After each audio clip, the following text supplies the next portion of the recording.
Good morning friends. Income tax department ने ITR 1 से लेके ITR 6 तक सारे फॉर्म्स रिलीज़ कर दिए। अब कुछ ही दिनों में सारे फॉर्म्स इनकम टैक्स डिपार्टमेंट की वेबसाइट पर लाइव हो जाएंगे और उसके बाद हम लोग ITR फाइल करना है। दोस्तों, इस बार सारे फॉर्म्स में कुछ चेंजेस किए गए हैं, तो आइए आज हम देखते हैं सबसे पहले ITR 1 में क्या चेंज किए गए और ये फॉर्म किन के लोगों के लिए एप्लीकेबल है। दोस्तों, ITR फॉर्म 1 उनके लिए एप्लीकेबल है जिनकी इनकम 50 लाख से कम है, इनकम फ्रॉम हाउस प्रॉपर्टी सिर्फ एक हाउस प्रॉपर्टी से है और इनकम फ्रॉम अदर सोर्सेज है, तो वही लोग सिर्फ ITR 1 भर सकते हैं। उसके अलावा अगर आपकी वो अदर इनकम है तो आपको एज पर एप्लीकेबिलिटी फॉर्म भरना पड़ेगा। वही देखते हैं इस बार ITR 1 में कौन से मेजर चेंज किए गए हैं।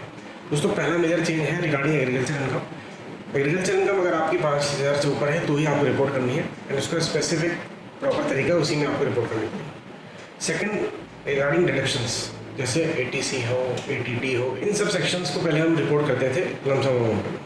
अब उनका एक स्पेसिफिक ड्रॉप डाउन मेन्यू है, हमें उसमें से सेलेक्ट करके उसके रेस्पेक्टिव सेक्शन के आगे उसका अमाउंट डालना पड़ेगा। तीसरा चेंज किया है इसी तरह सेक्शन 10 के एग्जाम्पशंस में, लाइक PPF इंटरेस्ट एग्जाम और इस तरह कोई भी एग्जाम इनकम है तो उसको भी हमें उस ड्रॉप डाउन मेन्यू से सेक्शन सेलेक्ट करके उसके आगे उसको स्पेसिफाई करना पड़ेगा। दोस्तों, सबसे मेजर चेंज है regarding long term capital gain.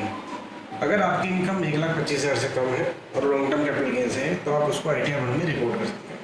लेकिन ध्यान रहे, अगर आपके कोई पुराने कैरी फॉरवर्ड लॉसेस हैं या इसके ब्रॉड फॉरवर्ड लॉसेस हैं तो वो आपको बेनिफिट उसका नहीं मिलेगा। तो अगर आप उनका बेनिफिट छोड़ना चाहते हैं तब उसको ITR 1 में रिपोर्ट करें, अदरवाइज ITR 2, 3 जो भी एप्लीकेबल है उसमें आपकी ITR फाइल करें। और जब भी आप ITR फाइल करें तो ध्यान रखें आप फॉर्म 26 AS, AIS, TIS इन तीनों को कंपेयर करें ताकि आपकी कोई भी इनकम रिपोर्ट होने से छूट न जाए। सेकंड, आपके जितने भी एक्टिव बैंक अकाउंट्स हैं जिन्हें आप यूज़ कर रहे हैं उनका IFSC कोड चेक करके इनकम टैक्स डिपार्टमेंट की वेबसाइट पे वेरीफाई करें ताकि आपका रिफंड टाइमली आ जाए।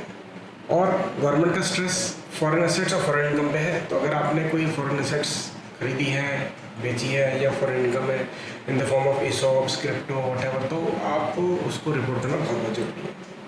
तो दोस्तों, नेक्स्ट वीडियो में डिस्कस करेंगे रिगार्डिंग ITR 2। Thank you.